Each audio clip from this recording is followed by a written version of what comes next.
Joining us right now is Fox News senior judicial analyst, Judge Andrew Napolitano. And, Judge, we keep asking this same question. Right. Why is the Ninth Court so influential in the whole country? The Ninth Circuit, because the president's opponents file their complaints in California since they know that an overwhelming majority of federal judges there are likely to resist the president. So there's a couple questions here. One, was a federal judge in California authorized to restrain the president nationwide? Answer, yes. Now, that is a rarely exercised power.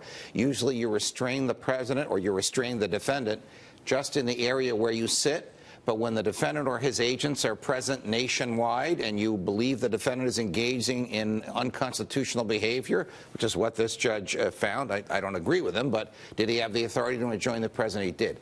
Then the president said, we have to make these laws based on love, and I'm going to let DACA stay in place. Then the president's lawyers advised him, if you don't appeal this, you are sending the wrong signal to the court that maybe you really are ambivalent about exercising these powers. So they filed the appeal yesterday. They bypassed your least favorite circuit court, the Ninth Circuit Court of Appeals, and went directly to the Supreme Court. That is very rare, and 99% of the time you do that, the Supreme Court says go to the circuit court first. But on every single, without fail, immigration case that has started in California Federal District Court and gone to the Ninth Circuit and gone to the Supreme Court has reversed the Ninth Circuit. So the Justice Department is saying, we want to go to you directly because we need an answer right away. I can't predict what the Supreme Court is going to do. Well, when is the Supreme Court going to hear this and decide all this? Entirely up to them, Kevin. If it had gone to the Ninth Circuit, they have a short window in which to rule. But because it goes to the Supremes, they can sit on it for as long as they want. In the meantime, the federal district judge's order stays in place. And if you are in this category of 800,000 of pretty much Americanized people, but born in another country and came here as babies, you can apply for the DACA protection. Now, that DACA protection is for a year. If you apply and get it, then it's another year before the president can invalidate it. Yeah. We got to get to a couple of different issues because we also want to talk about sanctuary cities with the judge. But first this, an oversight hearing on border security took a real turn yesterday. I want to get your take. Senators began grilling DHS Secretary Kirstjen Nielsen over her role in last week's White House immigration meeting. New Jersey Democrat Cory Booker hit her especially hard, yelling at her after she said she did not recall President Trump's vulgar language reportedly used during the meeting. Watch this. Your silence and your amnesia is complicity. I don't know if 73% of your time is spent concerned about the people in fear in communities in this country. I hurt. When Dick Durbin called me, I had tears of rage when I heard about this experience in that meeting. And for you not to feel that hurt and that pain and to dismiss some of the questions of my colleagues, saying I've already answered that line of questions when tens of millions of Americans are hurting right now because of what they're worried about what happened in the White House. That's unacceptable to me. Goldman Sachs numbers are out. We're going to get them in a minute. They're better than expected. Judge, who did he think he was talking to?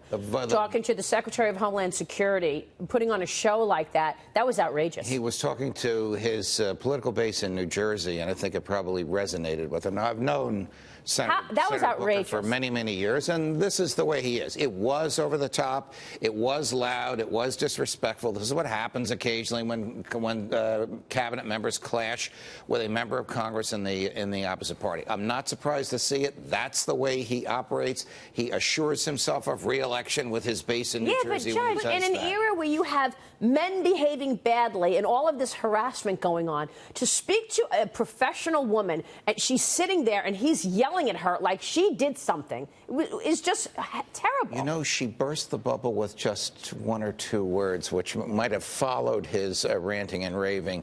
Something like, you know, I'm trying to answer your questions. I didn't come here for that, which is pretty bold of a person to say to a senator. Now, under the law, she does have to answer to that committee. She doesn't have to tolerate that behavior. She doesn't have to tolerate yelling. Was he harassing her? Oh, absolutely. He was aggressive. I think he was. He was verbally abusive. I mean, this guy, I would love to see, you just had Mark Short on talking about how so many terrorist threats and people who are coming in on these immigration programs. Where is this level of passion and just defense of the American citizen coming from Cory Booker. I didn't see any where's of the that. passion Why about is he Kate so- Steinley's death? How about Senator that? Booker was not in the room when the president said whatever he said or didn't say whatever some people said he said. But she was. Now, I wasn't there. I don't know what he said. And That Senator doesn't Booker, justify that kind of hostility toward her. So he's I getting this- agree with you, but I feel differently about this because I know him so well. He's such a likable person, and he's doing this for political reasons, not for any male-female So animosity. what's Kirstjen Nielsen supposed to say? Oh, okay, so then I'll just be your punching bag for an hour. Unfortunately, that's part of the job. I couldn't take it myself. I don't think but that it should is be part of the job. I don't think that's part of the job. I'm outraged by it. Republicans have done it to Democrats He's as well. talking about emotion. He's like tears of rage and all this. Like, okay, the whole point of being a senator is that you look at facts objectively. You make hard policy choices. You don't cry. You're not a crybaby. Again, if this was happening where a Republican male was yelling at a Democratic liberal female, the double standard would be just Well, definite. you have a very good point about the double standard, but no senator is perfect, and they all sometimes play to the base at home. And the only reason he did this is Understanding because it him. was public, not a private That's hearing. the If it only was a reason private he did hearing, it, because would the have cameras never were said rolling. this. Yeah, Right. exactly. Well, look, he gets his 15 seconds of additional fame. He gets us talking about him, and this resonates for But him. isn't it a distraction from the, don't what think the it real resonates. issue is, from Well, the real question he wanted to ask? He hardly asked a question. Women everywhere should be upset by that. I don't know what the real question was, whether it was the president used this phrase that the president now says he didn't use, and some senators say he did, and some senators say he didn't. That's what he was trying to get her to No, acknowledge. I'm with you, He was Maria. basically saying, how could you forget what happened 2 days ago when He it was is so in no role to controversial? yell at her. If she doesn't happens recall, all- she doesn't recall. it happens- He's not any bigger than she is. She to belittle her like that. It happens all the time. I mean, look at the way Eric Holder was treated by the Republicans in this very same committee, just as aggressively. But to be Machiavellian, it doesn't work. You know, it doesn't. It works depending upon what your goal is. If your goal is to resonate the base at home, it works. If your goal is to get her to change her mind, it doesn't work. Well, No, well, at it this happens point- all the time. Have you heard of hashtag Time's Up? Yes. Yeah. Yes. Yeah. Andrew Napolitano. Am I coming back? We love you. Thank you so much, Judge Napolitano. So